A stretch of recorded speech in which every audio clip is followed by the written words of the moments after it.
was down, really was down on the ground, googling around with the clowns, I was no down for the count. Used to be down and we up though, had to get it out of my soul, trusting no man I be cut though, had to get in for my kinfolk. We used to be down and we up though, had to get it up. All right, so we're going to talk about the matchup between the Browns and the Ravens. This should be a pretty good game, so we're looking forward to watching it. Now, on the Brown side of the ball, there's several things that we want to pay attention to. The Ravens don't have a ton of weaknesses when it comes to defense, and even the weaknesses that they have is actually false because of the ability of their offense to be able to control the game clock as well as score, put some points up, and give the opponent a tough time on the game script perspective. So some of the weaknesses that appear to be weaknesses is, so for example, they're ranked 28 right now in tackles for 2019.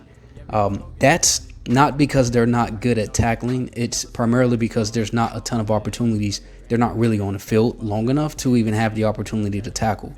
The other weakness that appears to be one is that they allow 4 receptions of 40 plus and 14 receptions of 20 plus. Again, is it because the Ravens defensive backs aren't sufficient? That's not quite the case.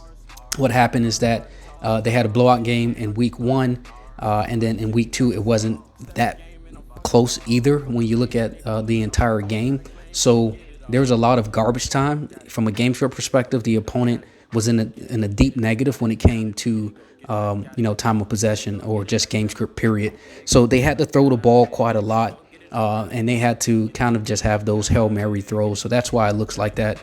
And then lastly, they're allowing the 4th highest receiving average. Again, most of that because of garbage time. And something that is probably somewhat true is the receiving yards per game is on pace to be slightly higher than it was last year. I get it, the garbage time is improving that number, but there's a little bit of concern as to how much receiving yards they're going to be willing to give up this year. Now, given all of that, basically the Ravens defense is a fortitude. It's solid. It's a fort. So I wouldn't start people automatically against the Ravens. However, if you want to be successful, here are the things that will need to be true. From a running back perspective, you need to have an average evaded tackle per game of 3 or more. Your catch rate has to be good because you can't just rely on running the ball against the Ravens. You better be involved in the pass catching game script. So 90% catch rate or more. Light front carry rate needs to be 64% or more from a game script perspective, because if you can't take advantage of the light front, and the Ravens do like to rush the passer, so you would think that they will have a stacked front, but actually they like to mask a lot of what they're doing from a rushing a passer perspective. So oftentimes you'll see safeties or DBs involved in that, and they end up trying to trick the offense with the light front. So against that, you need to be somewhat good against it. Otherwise, you're going to be taken out, especially if you're in the handcuff. So you need 64% or more. And then run block efficiency needs to be at least 65%. You don't have to be the best in the world at using your offensive line, but you don't want to be the worst. So 65% will be good. On the receiver side of the ball, well, let's just talk about, the running backs that match that. Nick Chubb. And it's really no contest because he's like 90%, 99% snap share. So luckily, though, Nick Chubb does match most of that, but it's still going to be a tough matchup against the Ravens. Now, on the receiver side of the ball, route participation is important when you're running snaps. Okay, so for every snap, you need to make sure that you're not, giving too much away to the defense. You don't want your snap, you don't want every time you go out there that your route participation is 90% of the time. So every time you go out, you're running a route. You don't want the Ravens to, be predictable to them. Okay, the DBs will jump all over it. So the good number for them to be successful, where they normally don't know exactly what you're going to do, is 66%. So you want to be as close as possible to 66% on route participation. So that's how many routes, how many times when you line up, you're actually running a route. It needs to be close to 66% of the time.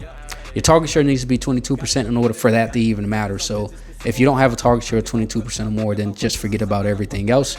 Yards after catch needs to be 3.4. Again, it looks like they're not a good tackling team, but it's because of garbage time.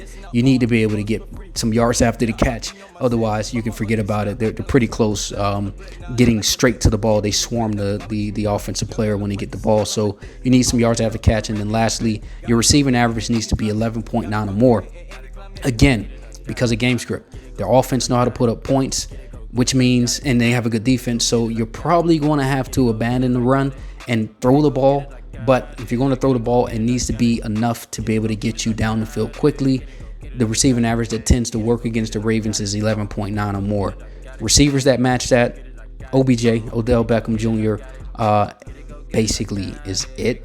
The potential sleeper is Damian Ratley. I know that's a name you don't know, but he's a potential sleeper in this matchup primarily because he has a lot of the traits that will be successful against the Ravens. And then one person that you might want to look at as well, we didn't talk about the stats, but Baker Mayfield actually has a lot of the metrics that you should look for in a quarterback against the Ravens. I know he hasn't been having a good season so far. I won't go into the details here, but Baker Mayfield actually matches up well. Now, remember to look at injury reports. That's included in our full analysis, so you can pay attention to that. But just keep that in mind as you're thinking about these picks. Get it, go get it, I got it. Get it, go get it, I got it. Get it, go get it, I got it. Get it, go get it, I got it.